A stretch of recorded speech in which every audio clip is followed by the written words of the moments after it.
Baik, selamat malam para saudara dan saudariku. Senang boleh berjumpa kembali dengan Bapak Ibu saudara-saudari, Romo, Suster yang tergabung dalam kelompok doa ini. Terima kasih untuk undangannya, boleh berdoa bersama malam hari ini. Sesuai dengan yang sudah dibagikan, tema malam ini, bentar saya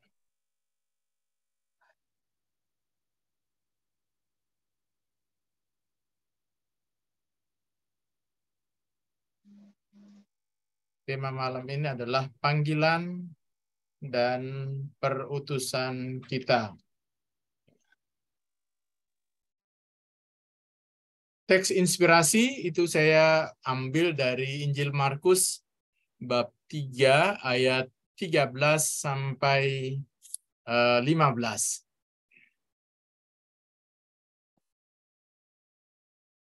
Kemudian naiklah Yesus ke atas bukit. Ia memanggil orang-orang yang dikehendakinya, dan mereka pun datang kepadanya.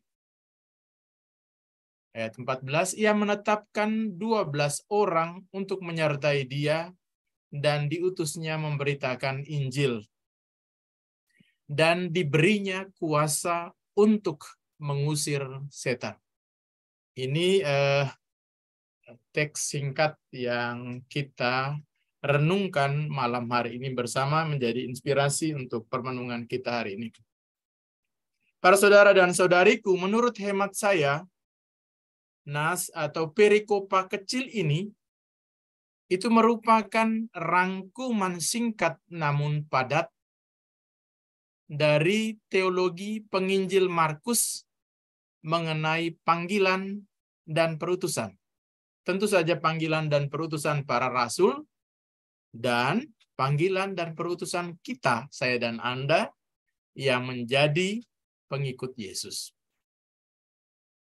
Menurut hemat saya, tiap kalimat, bahkan kata dalam teks singkat ini itu sangat penting dan syarat makna. Apa makna-maknanya? Saya ajak Bapak Ibu saudara-saudari untuk kita renungkan bersama. Ayat 13. Kemudian naiklah Yesus ke atas bukit. Bukit atau gunung itu dalam bahasa kitab suci itu bukan sekedar keterangan tempat atau gambaran secara geografis, bukan hanya itu. Bukit atau gunung itu adalah simbol kehadiran. Kehadiran siapa? Tentu saja kehadiran Tuhan.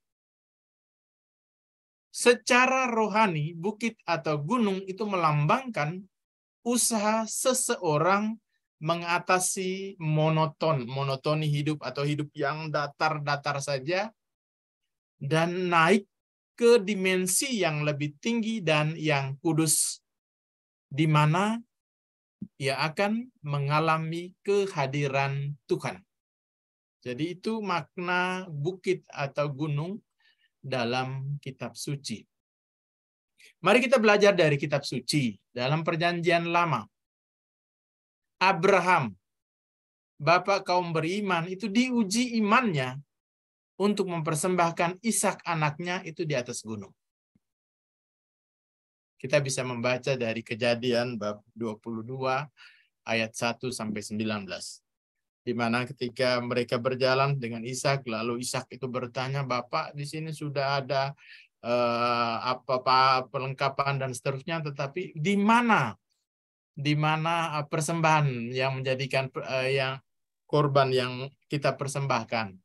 Lalu Abraham menjawab, "Nanti Tuhan sediakan." Dan betul, Tuhan menyediakan untuk itu. Musa itu menerima 10 perintah Allah juga di atas gunung. Bagi yang sudah pernah berziarah ke Israel dan kemudian ke Gunung Sinai, melihat hal itu. Dalam Keluaran 19 dan 20 itu diceritakan tentang itu. Nabi Elia itu bertemu Tuhan juga di atas gunung Horeb. Jadi 1 Raja bab 19 ayat 8 sampai 16. Saya ajak kita juga nanti melihat atau membaca secara singkat kitab Nabi Yesaya bab 2 ayat 2 sampai 5. Secara singkat teks itu mengatakan, mari kita naik ke gunung Tuhan. Mari kita berjalan dalam terang Tuhan. Ini rumus teksnya tadi. Akan terjadi pada hari-hari yang terakhir. Gunung, tempat rumah Tuhan, akan berdiri tegak di hulu gunung-gunung dan menjulang tinggi di atas bukit-bukit. Segala bangsa akan berduyun-duyun ke sana, dan banyak suku bangsa akan pergi serta berkata, mari kita naik ke gunung Tuhan, ke rumah Allah Yakub, supaya ia mengajar kita tentang jalan-jalannya, dan supaya kita berjalan menempuhnya. Sebab dari Sion akan keluar pengajaran dan firman Tuhan dari Yerusalem. Ia akan menjadi hakim di antara bangsa-bangsa dan akan menjadi wasit bagi banyak suku bangsa. Maka mereka akan menempa pedang-pedangnya menjadi mata bajak dan tombak-tombaknya menjadi pisau pemangkas. Bangsa tidak akan lagi mengangkat pedang terhadap bangsa, dan mereka tidak akan lagi belajar perang. Hai kaum keturunan Yakub, mari kita berjalan di dalam terang Tuhan. Jadi jelas dari teks ini gambaran bagaimana gunung itu menjadi tempat rumah Tuhan dan orang belajar kebijaksanaan. Orang belajar jalan-jalan Tuhan, dan dikatakan setelah belajar itu orang boleh hidup berdampingan secara damai dengan siapapun. Kalau tadi dalam perjanjian lama, mari kita lihat dalam perjanjian baru. Yesus mewartakan maklumat sabda bahagia dari atas gunung. Kalau ke sana itu di Takba, itu ya daerah itu lalu dalam Injil Matius 5 itu kita membaca hal itu. Yesus berubah rupa juga di Gunung Tabor, mengalami peristiwa transfigurasi. Sampai Petrus takjub dan mengatakan, ya baiknya kita tetap tinggal di sini dan dirikan kemah. Satu untuk Musa, satu untuk engkau, dan satu untuk Elia. Itu katanya kepada Yesus. Yesus minta mereka tetap turun. Maka kalau bukit atau gunung itu melambangkan kehadiran Tuhan, maka ungkapan naik ke gunung atau naik ke bukit berarti masuk ke dalam keheningan kudus untuk berdoa. Kalau kita membaca Injil Lukas bab 6 ayat 12, itu diceritakan bagaimana Yesus pergi ke bukit untuk berdoa, semalam-malaman dia berdoa, dan kemudian besoknya dia turun dan kemudian memanggil dan memilih 12 rasul. Sekali lagi bukit itu berarti masuk dalam keheningan untuk berdoa, dan Tuhan Yesus mengajarkan kita. Kan tadi 13a, sekarang 13b. Ia memanggil orang-orang yang dikehendakinya, dan mereka pun datang kepadanya. Jelas dari teks ini, dari ayat ini, itu inisiatif panggilan itu selalu datang dari Tuhan. Tuhan yang mempunyai inisiatif memanggil orang-orang yang dikehendakinya.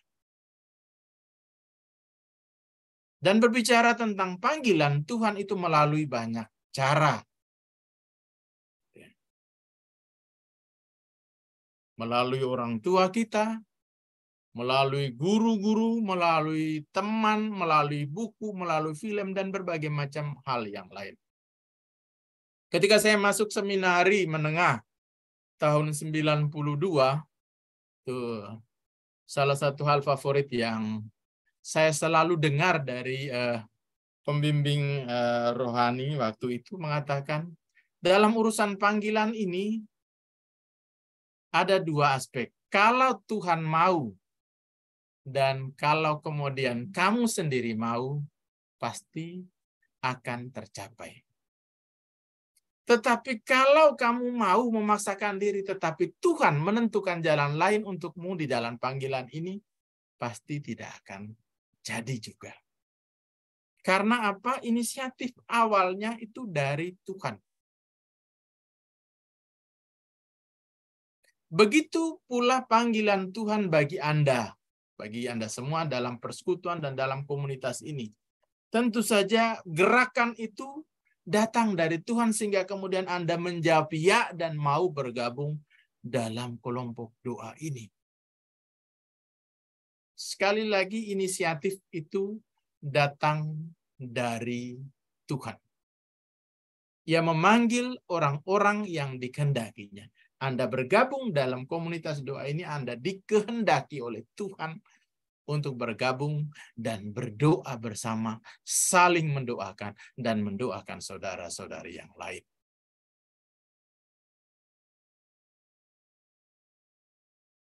Beberapa teks yang berkaitan dengan panggilan Tuhan ini, inisiatif dari Tuhan.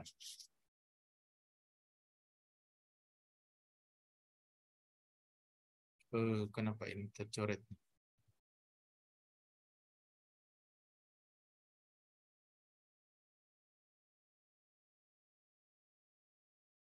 Pertama dari Yeremia 1 sampai 5.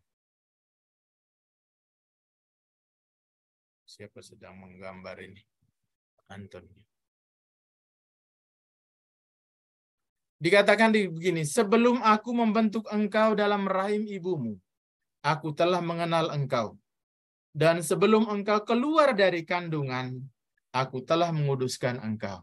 Aku telah menetapkan engkau menjadi nabi bagi bangsa-bangsa.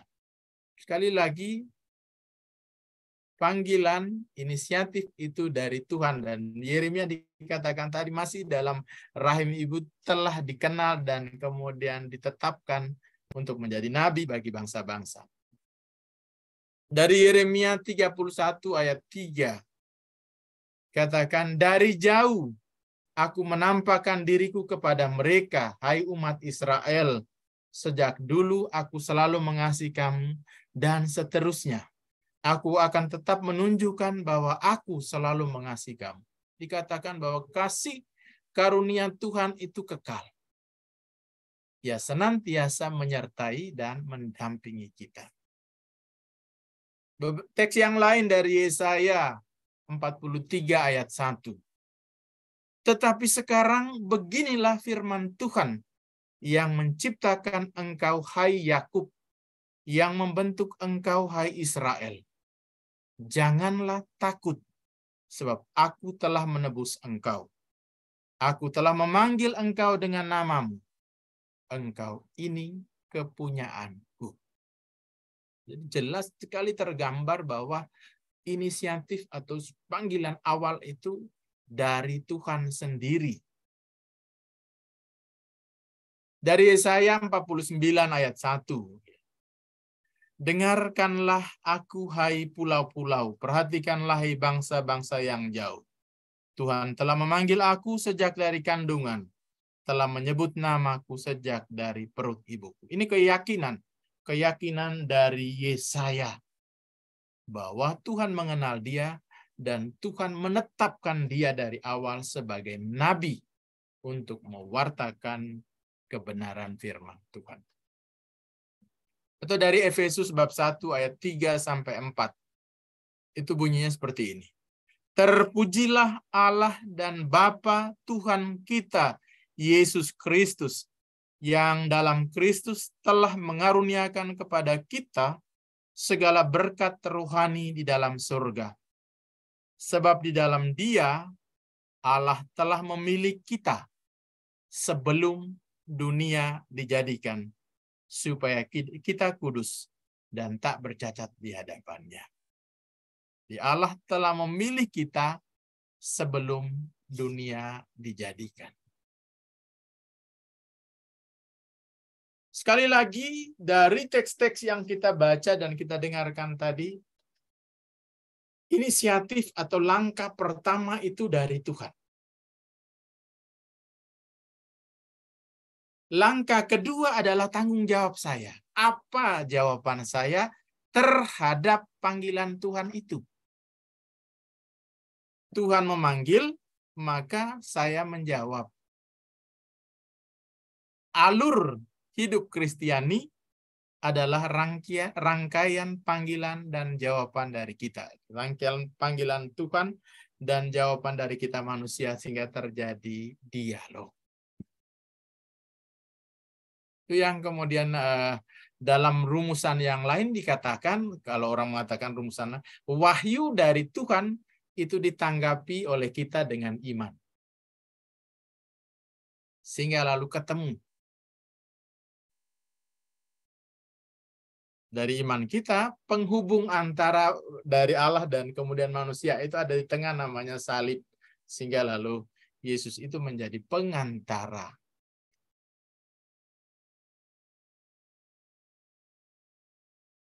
Ayat 14.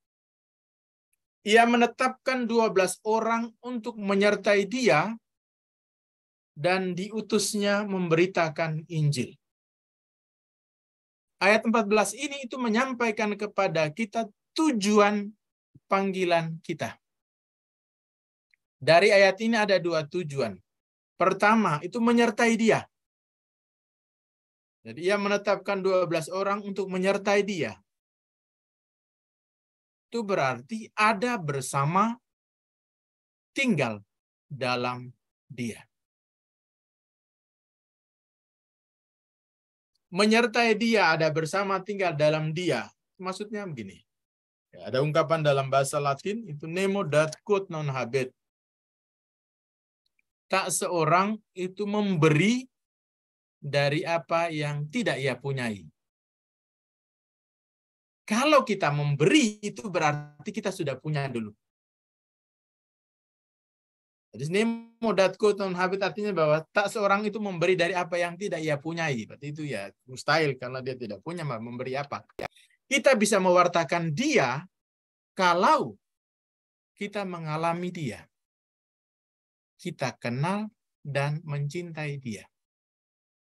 Bagaimana caranya kita mengalami dia? Kita kenal dan kita mencintai dia. Caranya itu merenungkan firman-Nya.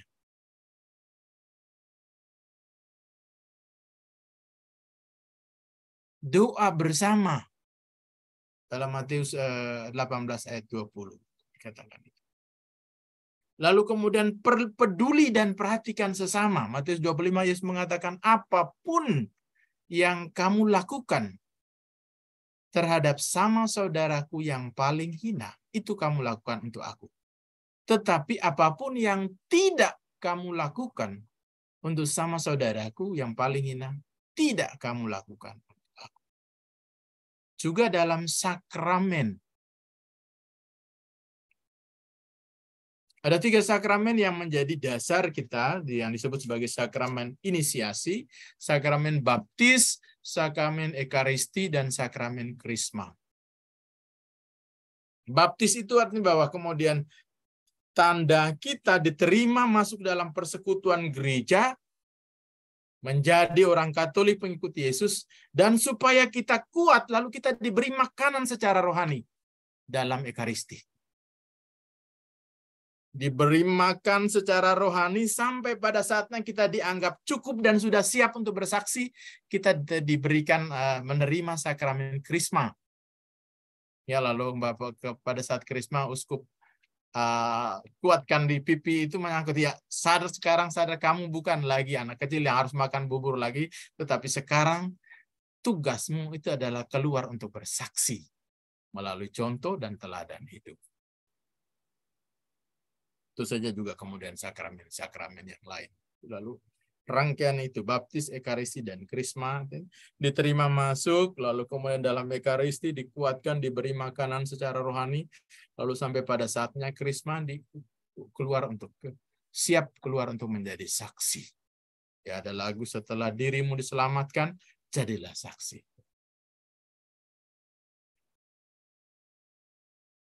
Tadi yang pertama untuk tinggal bersama atau menyertai dia. Yang kedua untuk diutusnya memberitakan Injil. Sekarang keluar. Iman kita kepada Tuhan memang adalah iman yang personal. Bahkan kalau kita membaca teks panggilan itu, dia memanggil dengan nama masing-masing. Individualistik. Pada saat saya menerima Tuhan Yesus dan beriman, pada saat itu juga saya menerima tanggung jawab. Di dalam gereja ada aspek yang namanya komunio, keluar untuk yang lain. Gereja, dalam bahasa Portugis igreja, dan kemudian bahasa Latin dan bahasa Yunani eklesia, satu pakai K, pakai C. Dari akar kata ek dan kaleo. Ek itu artinya keluar dan kaleo itu artinya dipanggil. Kata gereja atau kata eklesia itu artinya dipanggil keluar. Itu artinya saya dan Anda itu dipanggil keluar setelah mengalami tadi, tinggal bersama dengan dia, sekarang dipanggil keluar untuk menjadi saksi.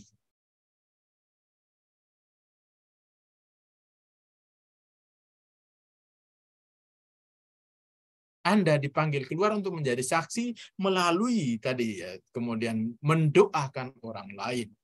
Itu juga keutamaan yang luar biasa. Yesus mengajar kita bahwa siapa yang mencintai dia harus mengasihi sesama.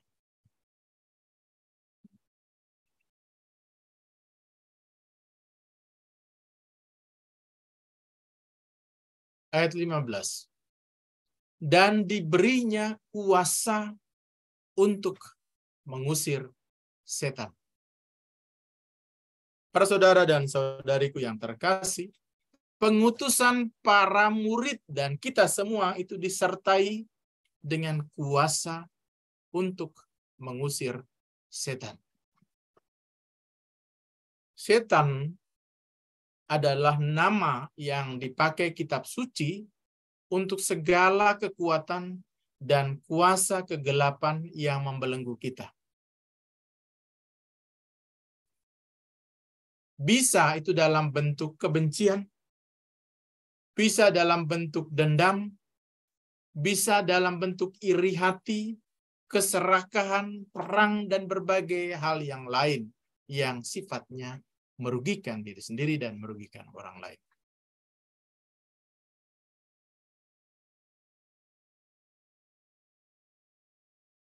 Maka kita, saya dan Anda diutus untuk menjadi agen pembebasan. Senjatanya itu apa? Dengan iman. Kita diutus untuk membantu membebaskan bukan dengan kekerasan, tetapi dengan kasih. Dan tentu saja kita percaya bahwa air yang diberkati itu mempunyai kuasa untuk mengusir kuasa kegelapan. Biasanya kalau kemudian dalam doa atau orang yang kesurupan atau orang yang sakit atau apa diberi atau ketika ada doa pelepasan, orang selalu mengeluh bahwa ketika disirami air suci atau air berkat itu merasa panas. Karena yang namanya kuasa kegelapan, setan dan kuasa kegelapan tidak tahan dengan kuasa Tuhan sendiri. Dan dalam iman kita meyakini bahwa segala sesuatunya itu takluk dalam nama Tuhan Yesus. Itu yang kita imani.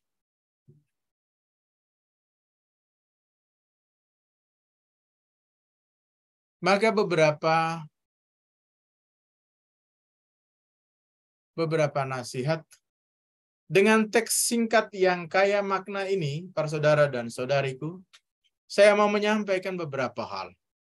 Yang pertama, inisiatif panggilan itu dari Tuhan. Bersyukurlah selalu bahwa kita dikenal dan kemudian dipanggil oleh Tuhan, dan tanggung jawab kita dalam langkah yang kedua adalah memberikan jawaban. Ya, saya siap untuk terlibat dan diutus kemana saja Tuhan mau melalui jalan panggilan kita masing-masing. Yang kedua, karena asalnya dari Tuhan, maka perlu tetap tinggal bersama Dia. Aspek kontemplasi sebelum keluar untuk bersaksi, aspek misi. Maka kontemplasi dan misi itu perlu menjadi pola kita.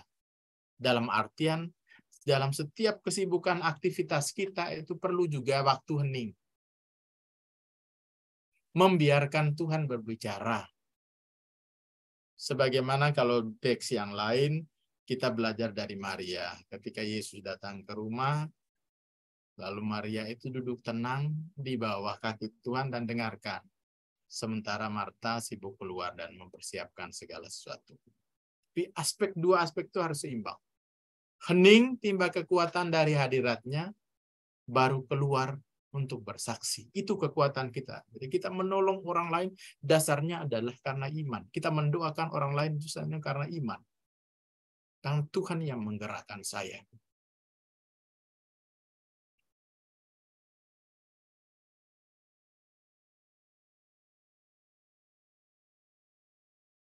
Bahasa kerennya perlu berakar dalam Tuhan dan kemudian terbuka bagi pelayanan.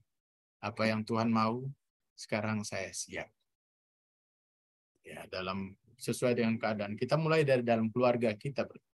Lalu kemudian mengunjungi orang sakit, menyapa, dan seterusnya. Ada lagu anak sekolah minggu itu seperti itu kan.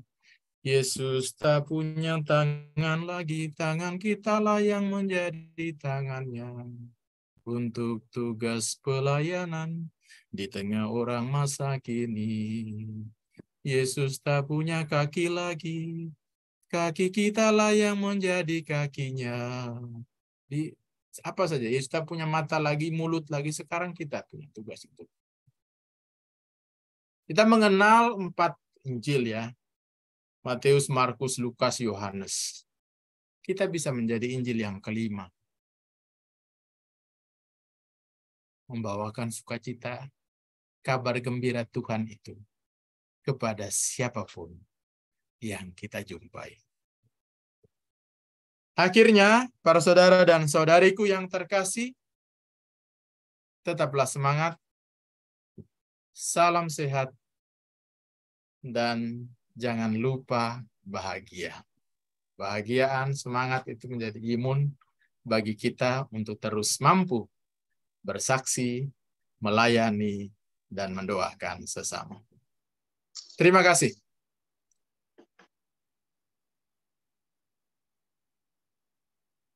Baik, Romo, terima kasih juga untuk penjelasannya. Saat ini kita akan foto bersama dulu, Romo. Setelah itu baru ada pertanyaan-pertanyaan yang dari teman-teman yang siapa yang mau bertanya. Silakan Pak Gun.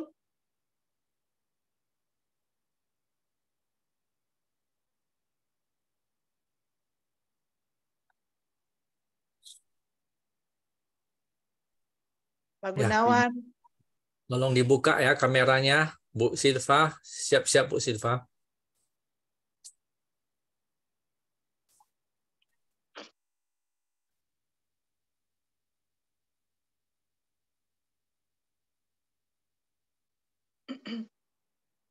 Oke ya, Bu Silva nggak respon, saya yang fotoin ya. Baik Pak Gun, saya foto. Sebentar. Nah, silakan.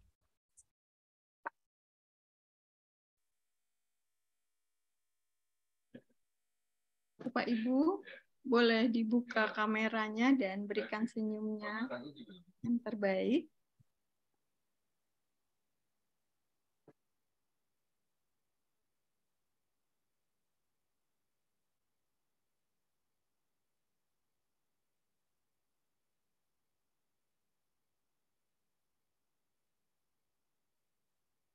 Oke. Jalan. Terima kasih Bapak Ibu. Ya, baik. Terima kasih Bu Silva. Bapak Ibu, kalau ada pertanyaan silakan mau bertanya.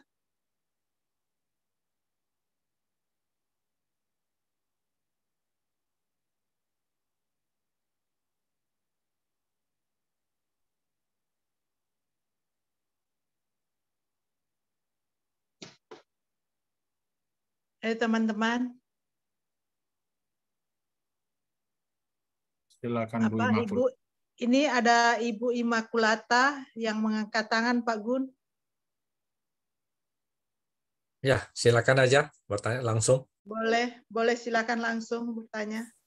Baik, terima kasih untuk tempat dan waktunya, Pak Gunawan dan Romo.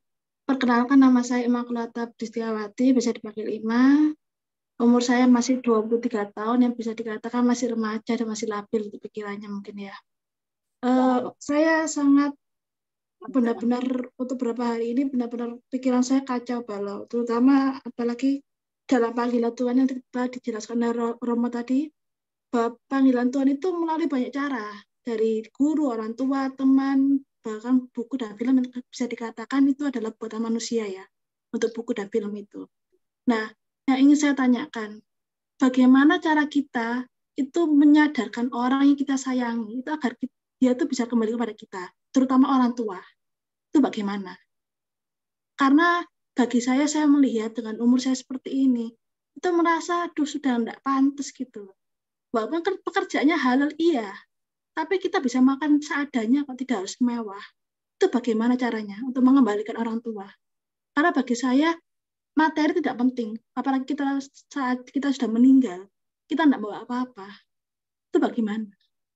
Karena benar-benar merasa saya kok semakin lama melihatnya, ya, bukan menjelekkan ya, tapi kalau saya melihatnya kok benar-benar kok terlalu benar-benar rakus gitu ya. Ya saya tidak tahu nih, apakah saya sudah merasa kesepian yang pertama, sudah tidak punya teman, saya sakit bertahun-tahun, terus saya semakin lama tidak punya teman, merasa diasingkan, saya sendirian. Jadi saya merasa ini apa, Tuhan itu maunya apa sih sama saya gitu, sampai tidak kuat saya kadang-kadang. Nah itu bagaimana kita bisa tahu itu panggilan, oh kalau dari guru mungkin saya masih pernah emang benar terjadi di saat saya mau bunuh diri itu waktu saya SMP. Nah tapi kalau dari orang tua yang orang terdekat kita itu bagaimana caranya kita tahu kalau itu panggilan Tuhan. Terima kasih banyak Romo dan semuanya. Selamat malam.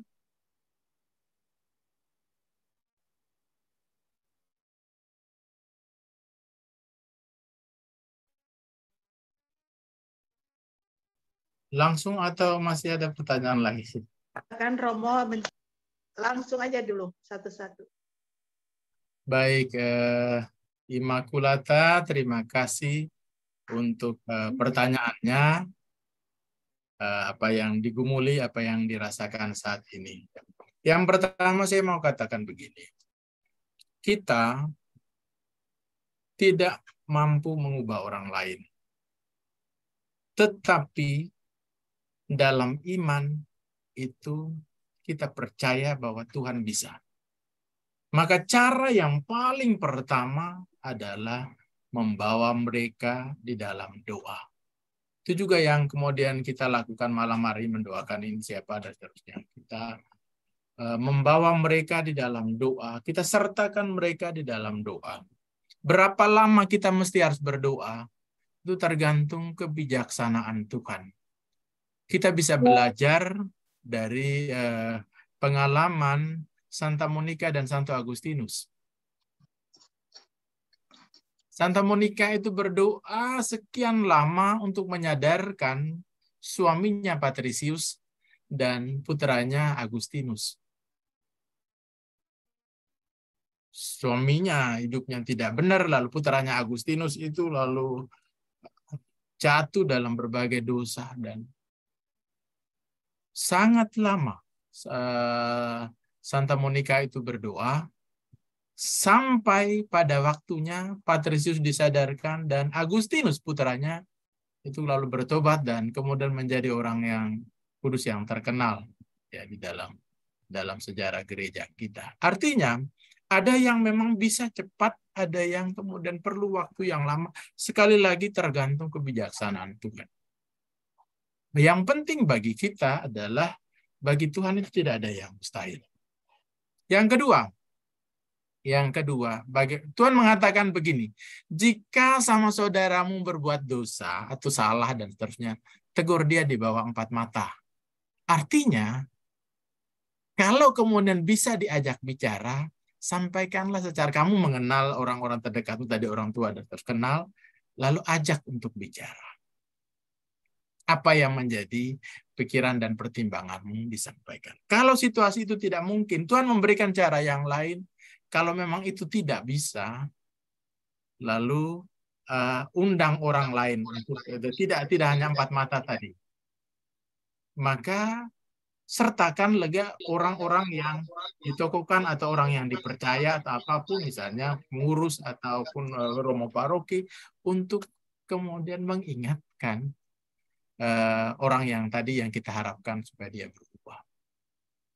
Jadi sekali lagi sebenarnya tahapan-tahapan itu, cara-cara itu ada di dalam kitab suci dan Tuhan berikan untuk kita. Jadi berdoa untuk mereka, lalu kemudian tegur 4 mata, baru kemudian dibawa ke forum yang lebih besar atau ada orang yang dituakan yang bisa membantu dalam proses itu. Dan sekali lagi jangan putus asa untuk berdoa, dan saya yakin pasti kalau kemudian kita setia mengandalkan Tuhan dan terus berdoa dan berharap, pasti ada jalan untuk itu. Begitu pula kemudian doa untuk kamu, untuk jalan panggilan apapun yang kamu pilih, yang penting kamu bahagia di situ. Begitu, masih ada yang lain?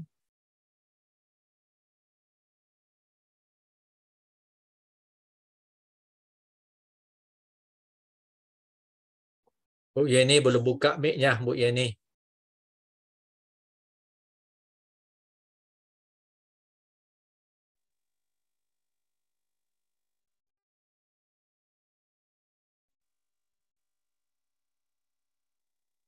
Pater, dari Ibu Ya. Silva, ketika menjawab panggilan, langkah awal apa yang perlu kita kerjakan agar sungguh-sungguh dapat memenuhi kehendak Tuhan?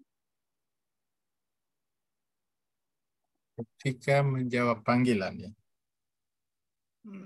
Ya, langkah awal apa yang perlu dikerjakan?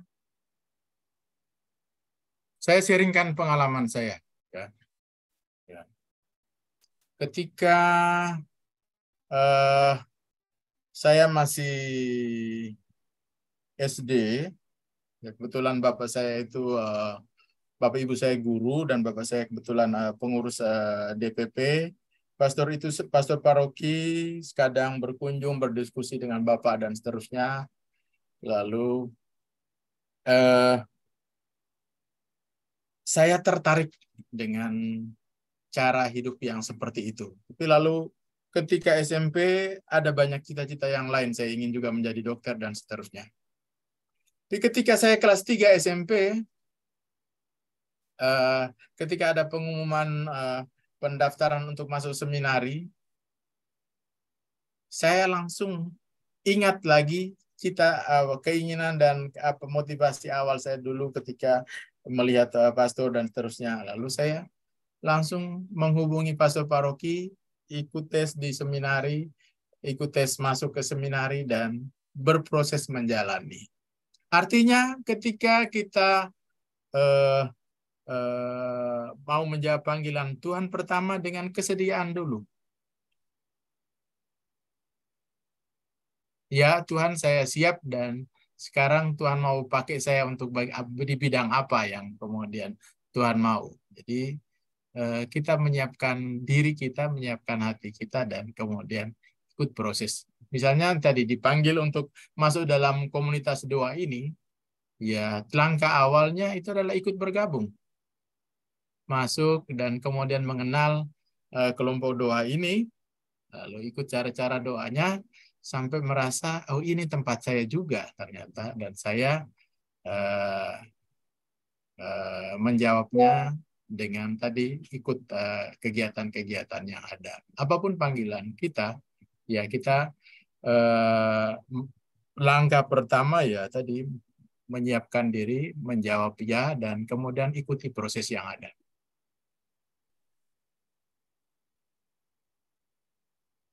Terima kasih Masih? Romo. Ini ada dari Ibu Yulianingsi lagi bertanya, bukankah semua orang diberi kuasa mengusir setan? Tetapi kenapa setan bisa diusir oleh mereka yang diberi kuasa untuk eksorsis saja? Ya. Memang semua orang diberi kuasa untuk itu.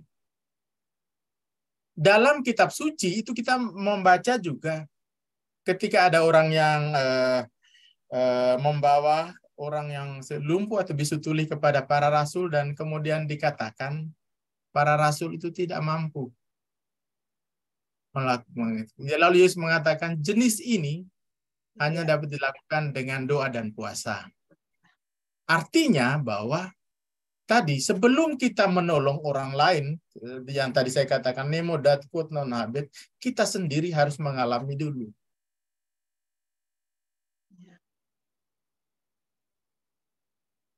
Dengan mendekatkan diri, karena kita ini hanya menjadi penyalur saja. Jadi apa semuanya dari Tuhan, maka kita mendekatkan diri kepada Tuhan dan kita diberikan kuasa itu. Kita punya kemampuan untuk itu.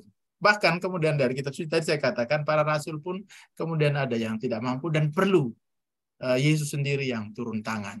Maka kesediaan terus mengandalkan Tuhan, bukan lagi mengandalkan diri kita sendiri dalam proses itu.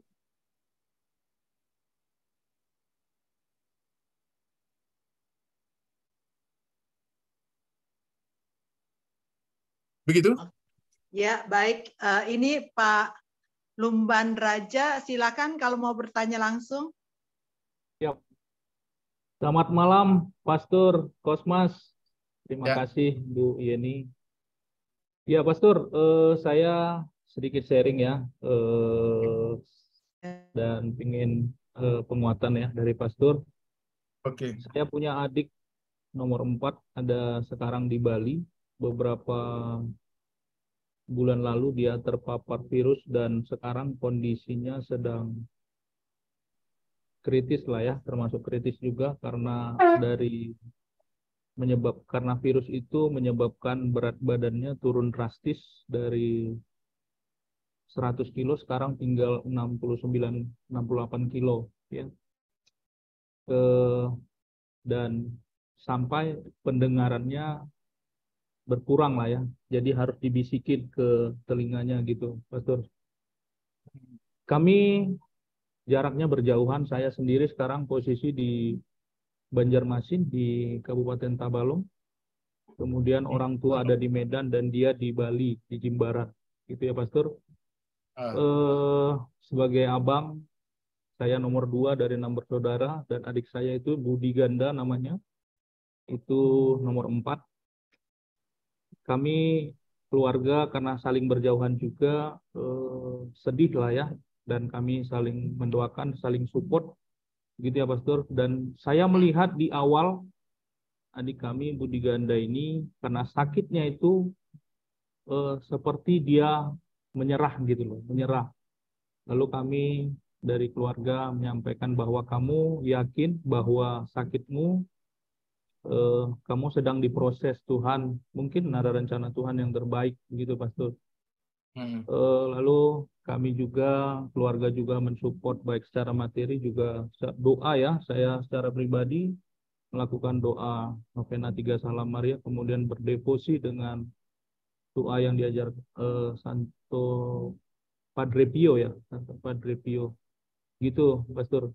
Lalu saya ingin bertanya hal apa lagi yang perlu kami lakukan secara mungkin dari Pastor yang bisa membuat adik kami Budi Ganda itu bisa apa ya, tetap semangat sampai dia bisa sembuh. Gitu, Pastor. Yang paling pertama, terima kasih untuk pertanyaannya. Ya, turut prihatin untuk kondisi adik. namanya budi ganda tadi ya, yang Ya. dalam situasi seperti itu. Langkah pertama, saran saya pertama, sebagaimana yang sudah dihidupi oleh keluarga, adalah tadi kekuatan doa. Terus doakan adik ini di dalam doa. Dalam situasi seperti ini, rasanya memang kita tidak bisa mengandalkan hal yang lain selain kemudian kekuatan Tuhan. Yang kedua, dukungan, ya, support, ya. Dan tadi keluarga itu sudah memberikan. Dalam situasi seperti itu, dukungan dukungan komunitas, dukungan keluarga itu menjadi sangat penting, sehingga dia tidak mudah down dan putus asa. Karena dalam situasi seperti itu, saya selalu ingat nasihat bapak saya.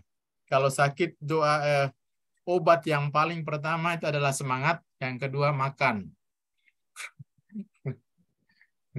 Jadi kalau kita sudah tidak bersemangat lagi, itu menurunkan obat apapun itu. Tapi kalau kita masih mempunyai semangat dan keyakinan untuk mau sembuh, tidak ada yang mustahil. Jadi tetap dukungan dan support dari keluarga tadi itu sangat membantu, bahwa dia merasa dia tidak sendiri dalam situasi itu. Tetapi dia masih punya keluarga yang tetap menerima dia apa adanya, dan kemudian tetap mendukung dan mendoakan dia. Yang ketiga, tentu saja kita percaya kepada pihak medis. Ya, kita percaya pada pihak medis dengan pengobatan yang ada. Dengan doa kita supaya kemudian obat-obatan yang digunakan itu juga menjadi berkat untuk membawa kesembuhan bagi dia. Jadi tetap semangat untuk keluarga. Ya. Baik, terima kasih Pastor. Tuhan memberkati. Oke. Itu aja, Pastor. Ya. Baik teman-teman, ada lagi yang mau bertanya, silakan bisa langsung aja.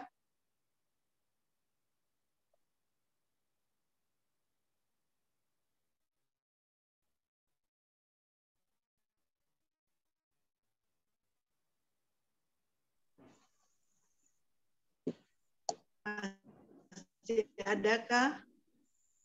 Iya nih. Atau semua sudah mengerti? Iya nih. Ya, boleh, Bu Sri. Mohon Ya, maaf, saya boleh. ingin tahu saudaranya Pak Lomban di Bali, di Jimbaran, ikut gereja mana ya? Mungkin saya bisa. Ya, teman-teman Di dari Bali. gereja paroki, Pak.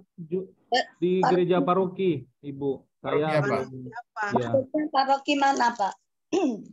Besok saya tanya ya, saya belum tahu persis. Nanti saya tanyakan ya sama adik ipar saya. Hubungin, siapa tahu. Kita kan juga sering ada doa koronka ya. Ada doa koronka dari masing-masing lingkungan. Gitu, dari masing-masing paroki. Siapa tahu. Katolik juga kan, Pak? Mohon maaf. Katolik. Adik ipar saya yang sebelum mereka menikah, mereka Hindu. Tapi sekarang Katolik sejak mereka menikah. Gitu Bu Silvi, makasih nih supportnya. Iya, siapa tahu nanti kita bisa bantu dari sini ya. Makasih. Ya, terima kasih Bu. Terima kasih Bu Sri. Siapa lagi yang mau bertanya, silakan. Ada masih pertanyaan ya? Tapi bagi kita, orang yang berdoa dengan penuh iman, kalau sakitnya secara fisik ya yang disembuhkan, sakit secara rohani juga dipulihkan. Ya, itu kan kemudian berdoa yang disertai penyesalan, kemudian bawa kesembuhan baik secara jasmani maupun secara rohani. Ya. Juga ada dalam relasi dengan orang lain, ya diberikan kemudahan untuk kalau kemudian dalam kaitan dengan ada masalah atau apa dibantu menyelesaikan permasalahan. Kalau mengenai spesifiknya lihat dari buku-buku panduan yang ada di situ. Kalau Ibu Sri bisa menjawabnya. Ya, ada di Romo, ada di BHF nomor 1541. Bahwa Yesus memberikan janji sebagai berikut. Bagi siapa saja yang berdoa koronka, Yesus memberikan janji Aku akan memberikan semua yang mereka minta kepadaku lewat pendarasan koronka. Di tempat lain juga Yesus berjanji, lewat koronka engkau akan memperoleh segala sesuatu kalau yang engkau minta itu selaras dengan kehendakku. BHF 1731.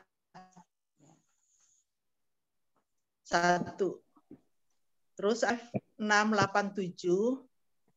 Barang siapa mendaraskan koronka, ia akan menerima kerahiman yang besar pada saat kematiannya.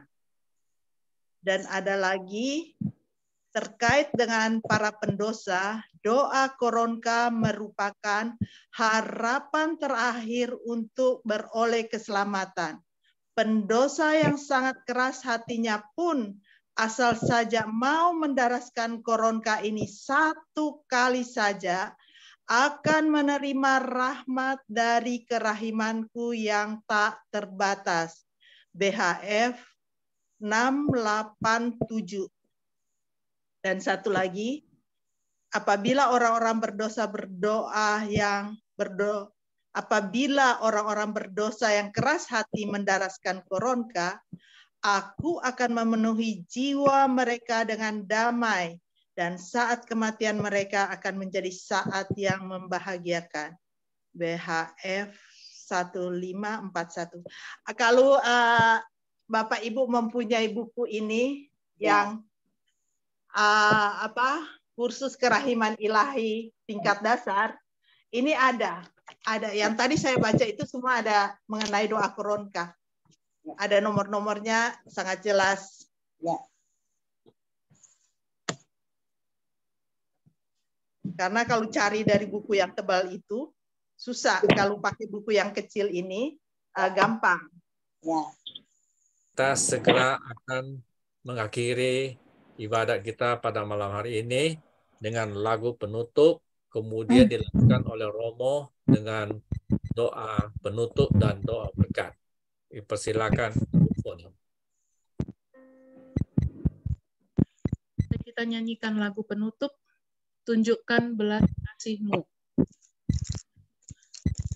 Tunjukkan belas kasih-Mu ya Tuhan. Ku nyanyikan tak hentinya kerahiman. Ingatlah ya Tuhan, kasih setiamu, bagaikan lautan luas dalamnya. Tunjukkan belas kasih-Mu ya Tuhan. Tak hentinya kerahiman. Janganlah lupakan umat yang lemah. Datanglah, tolonglah, berikan rahmat-Mu. Marilah berdoa. Terima kasih Tuhan Yesus atas penyertaan untuk kami dalam doa koronka dan permenungan bersama malam hari ini. Kami sungguh bersyukur mengenal, mengimani, serta mengikuti Dikau. Berkatilah kami semua di jalan panggilan kami masing-masing, agar kami terus berbuah dan senantiasa menjadi berkat bagi siapapun yang kami jumpai. Secara khusus malam hari ini kami berdoa bagi saudara-saudari kami yang saat ini sedang sakit. Sebagaimana Engkau sendiri dahulu berkeliling, mewartakan kabar baik dan menyembuhkan orang sakit, datanglah dan jamalah mereka, agar mereka senantiasa dikuatkan dalam hatinya, dikuatkan dalam sakitnya, dan memperoleh kesembuhan dari-Mu sendiri. Dan bagi sama saudara kami yang telah meninggal dan kami doakan malam hari ini, perkenankanlah mereka mengalami kebahagiaan abadi bersamamu. Berkenanlah Engkau juga mengabulkan semua doa, harapan, dan wujud kami malam hari ini. Karena kami yakin dan percaya di dalam nama-Mu semuanya dikabulkan dan tidak ada yang mustahil.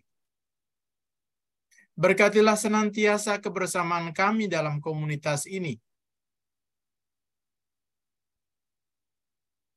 Kami juga menyerahkan keluarga dan komunitas kami dalam penyelenggaraan kasih-Mu. Kami serahkan pula istirahat kami malam hari ini ke dalam penyelenggaraan kasih-Mu.